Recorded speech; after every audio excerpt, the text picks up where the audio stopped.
A comunidade da MMA não é muito conhecida por se preocupar com educação, afinal de contas, isso é um esporte com lutas em jaulas e não uma briga de travesseiros no acampamento da escola. Mas se tem uma coisa que ainda consegue irritar as pessoas, é bullying na academia. Um lutador que pega pesado demais no sparring ou dá golpes desnecessários pode acabar mal visto dentro do seu próprio time. Hoje vamos dar uma olhada nos lutadores que receberam esse rótulo ao longo dos anos, merecidamente ou não. Esses 10 lutadores pegaram pesado demais, continuaram a lutar depois do fim do round, espancaram novatos e em alguns casos perpetuaram uma cultura ruim na academia. Então já deixa o like e se inscreve no canal. Eu sou o Coutinho da MMA no Ponto e aqui vão 10 valentões de academia. Número 10, Conor McGregor. Você sabia que Conor McGregor pode ter sido um pouco valentão na juventude? Pelo menos foi em seu primeiro dia na SBD. Tudo foi narrado no livro de seu treinador John Kavanagh em 2016, Vencer ou Aprender. Uma década antes, um jovem e careca Conor McGregor apareceu na academia de Kavanagh procurando vencer, mas sem aprender muito. Em sua primeira sessão de treinos por lá, o cara derrubou Owen Rowley com um golpe duro no corpo. John descreveu assim em seu livro: "Não era assim que fazemos as coisas no sparring na SBD, mas decidi deixar passar." That's not how we do things here. Como ele imaginou, Conor estava tentando construir uma reputação com a equipe e Rory era o principal nome da equipe na época. Mas então, imediatamente depois, Kavanagh foi informado de que McGregor tinha acabado de dar um pau em Aislinn Daly também. Quando voltou para a academia, Kavanagh deu de cara com Daly aos prantos. Foi nesse momento que Kavanagh decidiu que era hora de ensinar algo, então ele quedou McGregor e enfiou a porrada nele até que ele finalmente entendeu a mensagem. E embora ele tenha revelado que Conor seguiu bem competitivo nos treinos, ele não estava sendo o mesmo idiota do primeiro dia. Aislinn disse em entrevista que nunca recebeu um golpe tão forte quanto o de McGregor, mas não ficou claro se estava se referindo a esse incidente ou outro. O jovem e careca Conor não estava nem aí. Número 9, Zelim Madaev. Max Griffin, lutador do UFC desde 2016 e profissional do MMA desde 2009, foi treinar na Extreme Couture nas semanas que antecederam sua luta com Pitbull. Ele foi prontamente avisado pelos colegas para não fazer sparring com Zelim e Madaev, mas Griffin decidiu não seguir o conselho e abordou o russo para dar um treino. De acordo com Max, era para ser um sparring leve mesmo, nada demais, mas ele acabou dando de cara com cotoveladas giratórias e joelhadas voadoras. Foi aí que ele soube que Zelim tinha tentado sair na porrada com um companheiro de equipe no estacionamento depois de uma sessão de treino. Os incidentes de bullying continuaram até que ele supostamente foi convidado a deixar a Extreme Couture de uma vez por todas. Outro incidente na equipe de Ed Bravo contou com Imadaev dando uma joelhada voadora durante a aula de jiu-jitsu. Pelo visto, o cara gosta mesmo de joelhadas voadoras. Talvez a acusação mais bizarra contra Zelim seja que ele brigou com Forrest Griffin no Instituto de Performance do UFC. Talvez ele tenha pensado que o cara era parente do Max. Era Griffin também, mas outro. Max acabou lutando contra Imadaev e vencendo por decisão majoritária. Zelim foi dispensado pelo UFC após elogiar um jovem checheno que havia decapitado uma professora francesa. Gente boa essa fera, hein? Número 8, Rick Story. Mike Pierce, que treinou com Rick Story na Brave Legion, descreveu numa entrevista um incidente que o fez deixar a equipe. Mike afirmou que um novato inexperiente que estava sofrendo de vertigem relacionada a golpes na cabeça estava deixando o técnico Pat White frustrado por constantemente cobrir a cabeça durante o sparring e disse que pediu a Pierce e Story para nocauteá-lo. Mike se recusou, mas Rick supostamente deu um knockdown no garoto e seguiu espancando ele, segurando a nuca do cara e batendo sem parar. Story negou categoricamente que isso tenha acontecido e alegou que Pierce foi expulso do time por não ser leal e que estaria tentando manchar sua reputação. Ele reconheceu que houve uma sessão de sparring com o lutador e descreveu o incidente. "Eu ouço o que meu treinador diz e não acho isso ruim." Anos mais tarde, outro lutador se apresentou alegando ter sido nocauteado por Story no treino quando ainda era amador. Esse lutador é Austin Springer, que também foi parceiro de treino e amigo de Pierce. Se é verdade ou não, a reputação de Story ficou manchada. Número 7, Matt Lindland. Chael Sonnen, que viveu e treinou em Oregon durante toda a sua vida, tem algumas histórias malucas para contar sobre Matt Lindland, ex-lutador e dono da Team Quest. Chael conta que certa vez Lindland o jogou de cabeça para baixo durante uma luta de wrestling, mesmo com o placar já 10-0, mas essa é a história menos interessante. Uma sessão de sparring que saiu do controle e precisou ser interrompida entre Matt e Nate Corey por causa do ciúme de sua disputa pelo título contra Rich Franklin é um pouco mais interessante, mas ainda está longe da história mais insana sobre Lindland. Scott Smith, que provavelmente é mais famoso por sua vitória sobre Pete Cell no UFC, foi convidado por Randy Couture a Team Quest quando se preparava para uma luta pelo título do King of the Cage, durante um treino conhecido como Isca de Tubarão, onde Smith lutou com 3 lutadores diferentes consecutivamente, incluindo Lindland. O próprio Matt Lindland sentiu que estava enrolando forçando demais, então derrubou o Scott com uma joelhada no rosto e depois o chutou enquanto ele estava no chão, resultando em um nariz quebrado que exigiria uma visita ao hospital e, como resultado, o cancelamento de sua disputa pelo título no King of the Cage. Lindland foi forçado a se desculpar com a equipe toda pelo incidente, mas usou essa oportunidade para intimar todos que haviam expressado preocupação sobre seu comportamento. Como ninguém falou nada, o incidente foi considerado resolvido. A Team Quest deve ser um lugar bem selvagem mesmo. Número 6, Alistair Overeem. Greg Jackson considerou um acidente de treino quando Alistair Overeem machucou John Jones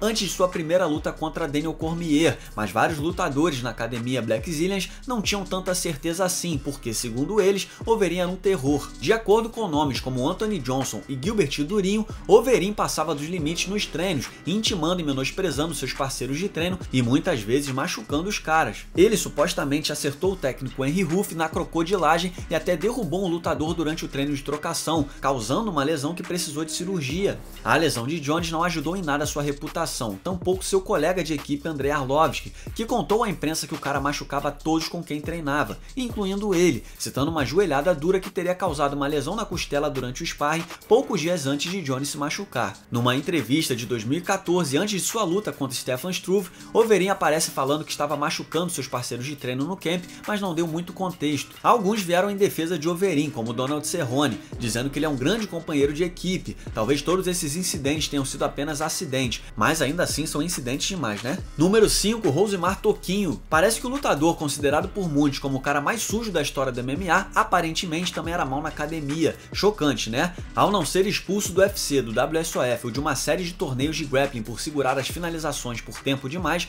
Rosimar Toquinho estava treinando na Brazilian Top Team, onde começou sua carreira profissional, quando em 2012, bem na época de suas polêmicas no UFC, ele deixaria a academia. Foi então que seu ex-técnico Murilo Bustamante revelou que as coisas não eram muito boas quando ele era da BTT. Bustamante afirmou que Toquinho regularmente machucava companheiros de treino durante o treino e era excessivamente agressivo no sparring, especialmente se estivesse se preparando para uma luta. Murilo disse, abre aspas, discutíamos sempre que algo acontecia, então discutíamos muito. Bustamante ainda diria que contratou um psicólogo para tentar ajudar Toquinho em sua tendência a causar lesões, mas disse que não deu muito certo. Para ser justo, os irmãos Nogueira, com quem Toquinho treina desde então, disseram que nada semelhante acontece por lá e que Toquinho é um homem de grande caráter. Você decide em quem acreditar. Número 4, Hector Lombard. Hector Lombard desafiou seu companheiro de equipe, Josh Barnett, para uma luta logo depois de derrotar Herbert Goodman no Bellator 24. Um pouco estranho, mas tudo bem. Acontece que os dois tinham problemas sérios depois de vários incidentes na academia CSW, onde ambos treinaram por muito tempo. Barnett alega que Lombard era um valentão de academia e pegava muito duro com todo mundo. Hector afirmou que quebrou o nariz de Barnett na primeira vez que eles fizeram sparring. O proprietário da academia, Eric Paulson, confirmou que os dois tiveram uma sessão de sparring de 5 minutos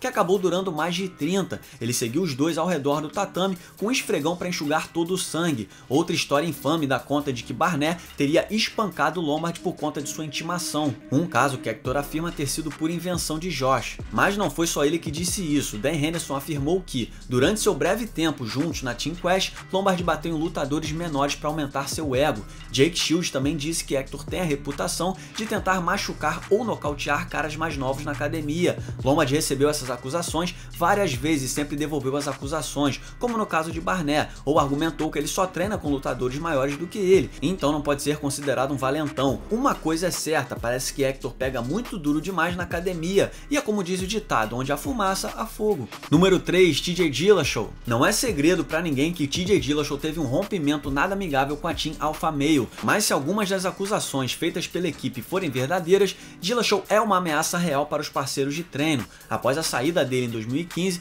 os membros da Alpha Male começaram a contar histórias sobre o comportamento de seu ex-colega. Adam Corrigan, que só teve 4 lutas profissionais, mas treinou na equipe durante aquela época, disse ao Bloody Elbow, abre aspas, TJ foi provavelmente um dos piores parceiros de treino de todos os tempos. Ele explicou como o ex-campeão peso galo pegava jovens de 18 a 20 anos da academia e espancava até que eles chorassem no tatame, mas as piores alegações vieram dos principais nomes da Alpha Male. Uriah Faber e Cody Garbrandt acusaram TJ de causar concussões em Chris Holdsworth, o que forçaria o invicto atleta a se aposentar do MMA. Garbrandt conta que Holdsworth levou uma joelhada na nuca após uma sessão de sparring já ter terminado, e o próprio Chris contou uma história sobre sua primeira concussão, alegando que Dillashaw defendeu uma queda e acertou um tiro de meta estilo Pride. Dillashaw admitiu que pode ter sido agressivo durante o sparring, possivelmente muito agressivo, mas nega as alegações de machucar alguém propositalmente. Para constar, há um vídeo do campeão do K1, Takeru Segawa, recebendo um golpe de TJ depois do sparring acabar. Não é exatamente um bom comportamento, né? Outras histórias de cotoveladas durante treinos de jiu-jitsu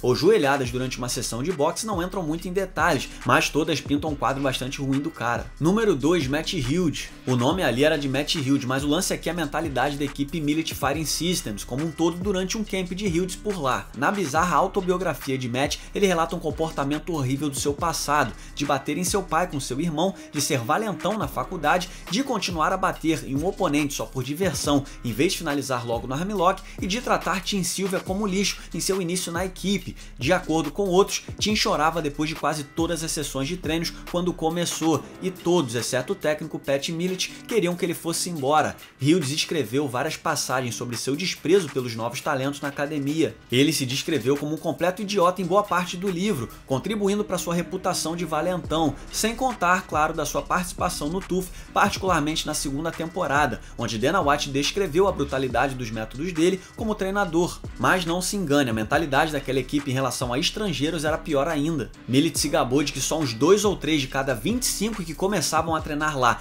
todo mês não desistiam na primeira semana. A rotina era repleta de treinos brutais, onde os recém-chegados às vezes eram colocados para treinar com veteranos e acabavam espancados. Sherman Pendergast foi nocauteado 3 vezes em uma única sessão. Ben Rothwell relembrou uma história de uma surra de low kick que deram no novato, brincando depois que o cara era aleijado e não conseguia nem andar. Levando em conta que Hughes era a principal estrela do time e a maneira como ele considerava os novos lutadores, podemos dizer que ele deve ter distribuído muita porrada nos treinos de quarta-feira. O membro do Hall da Fama do UFC não ficou com as melhores imagens depois dessas histórias todas. Você pode até se enganar e alegar que ele não sabia muito sobre encefalopatia crônica na época, mas o significado de idiota não mudou nos últimos 20 anos. Número 1, Ken Shamrock. E por falar em academias antigas com metodologia que não pegam bem nos dias de hoje, precisamos falar sobre Ken Shamrock e a Lion's Den. Pelo menos na escola de Millett você sofria bullying dentro da própria academia. Para treinar na Cova do Leão, primeiro você tinha que passar por um teste que mais parecia seguir uma metodologia militar de quebrar recrutas para prepará-los para guerras reais. Aqueles que quisessem entrar na academia iriam para um parque e corriam, seguidos de centenas de outros treinos como pular corda, agachamentos, flexões abdominais, corridas de 1,5 km, voltas na arquibancada, correr colina acima carregando sacos de areia. Aí sim, se você não tivesse morrido durante o treino, ainda tinha que fazer um sparring com outros recrutas ou até mesmo com veteranos da Lion's Den, sendo massacrado nos tatames. Você sobreviveu ao primeiro dia? Parabéns, você agora é um jovem menino.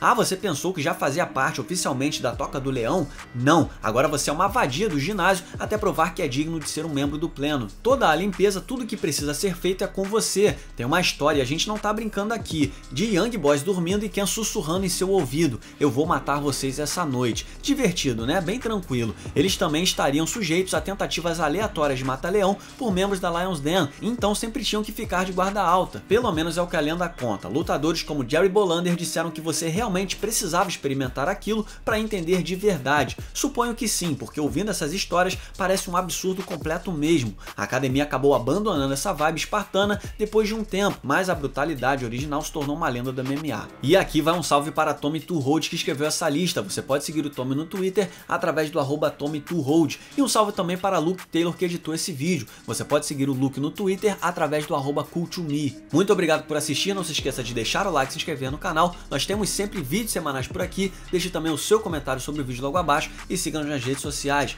Muito obrigado mais uma vez e até o próximo vídeo.